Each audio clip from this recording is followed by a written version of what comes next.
గా ఉన్న వ్యక్తి ఎన్నికల్లో గెలవలేరని ఓ సెంటిమెంట్ తెలుగు రాష్ట్రాల రాజకీయాల్లో ఉంది. కానీ ఆ సెంటిమెంట్ ను పోచారం శ్రీనివాస్ రెడ్డి బ్రేక్ చేశారు. ఆయన గెలిచారు, కానీ ఆయన పార్టీ ఓడిపోయింది. ఇప్పుడు అందరి చూపు ఏపీ స్పీకర్ తమ్మినేని సీతారాం వైపు పడింది. ఆయన గెలుస్తారా? ఆముదల వలసలో ఆయన పరిస్థితి ఎలా ఉంది? స్పీకర్ గా బాధ్యతలు తీసుకున్న ఎవరు గెలిచిన సందర్భాలు ఉమ్మడి ఆంధ్రప్రదేశ్ లో గాని, విభజన ఆంధ్రప్రదేశ్ లో గాని లేవు. అందుకే ప్రస్తుత స్పీకర్ తమ్మినేని సీతారామకు టెన్షన్ ప్రారంభమైంది. స్పీకర్ గా రాజీనామా చేసి మంత్రి పదవి తీసుకోవాలనుకున్న ఆయనకు జగన్ ఛాన్స్ ఇవ్వలేదు. వచ్చే ఎన్నికల్లో తన కుమారుడికి ఛాన్స్ ఇవ్వాలన్న ఆలోచన మానుకుని మళ్లీ గెలిచి ఎలాగైనా మంత్రి పదవి పొందాలని టార్గెట్ పెట్టుకున్నారు. కానీ ఆయన ఆశలు ఈసారి అంత సులువుగా నెరవేలా కనిపించడం లేదు. ప్రజల్లో అసంతృప్తి బహిరంగంగా కనిపిస్తుంది. అంతేనా, సొంత పార్టీలోనూ ఆయనకు వ్యతిరేకంగా బలమైన వర్గాలు పనిచేస్తున్నాయి.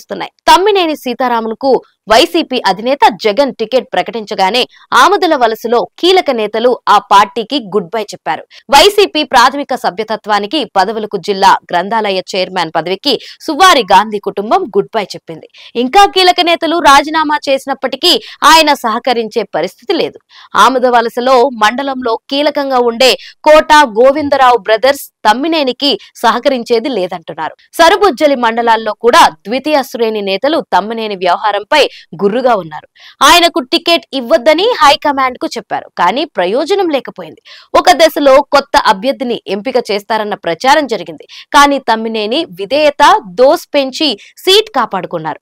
అయితే సీట్ కాపాడుకున్నంత ఈజీగా గెలుపు దక్కించుకోవడం కష్టమే. స్వయంగా తన బావమరిది అయిన కూన రవికుమార్ టీడీపీ తరపున గట్టిగా ప్రయత్నిస్తున్నారు. గతంలో ఆయన తమ్మినేనిపై ఓసారి గెలిచారు. స్పీకర్ గా అధికారంలోకి వచ్చిన తర్వాత ఎమ్మెల్యే కూన రవికుమార్ ను కేసులు పాలు చేసి వేధింపులకు గురి చేయడం కూడా ప్రజల్లో సీతారాంపై వ్యతిరేకత తెచ్చిపెట్టింది. కూన రవికుమార్ కు సానుభూతి తెచ్చింది.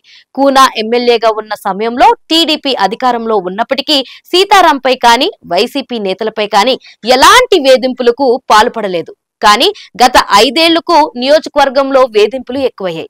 ఇక ఇసుక దోపిడీ ఆరోపణలు లెక్కలేనన్ను ఉన్నాయి.